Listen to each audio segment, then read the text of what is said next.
2 ans de prison, un ferme, un avec sursis. C'est le jugement rendu ce matin en l'absence de l'ex-juge dijonnais. Il bénéficiera d'un aménagement de peine et pourra la réaliser à son domicile sous surveillance électronique.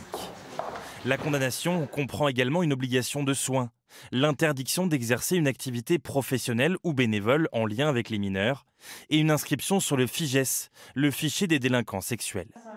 Cette avocate défend les intérêts de la fille du magistrat, se félicite de la condamnation et de la prochaine expertise sur celle-ci. Je trouve que c'est très intéressant qu'on prenne le temps d'une expertise pour voir où elle en est, s'il y a un préjudice important ou moyennement important par rapport à ce qui lui a été dit ou pas dit. Et moi, je trouve que ça, c'est très intéressant pour la reconstruction de cette jeune fille. En juillet dernier, cet ancien vice-président du tribunal judiciaire avait été révoqué de sa fonction de magistrat. Un recours avait alors été déposé. Pour la condamnation d'aujourd'hui, un appel sera-t-il fait ?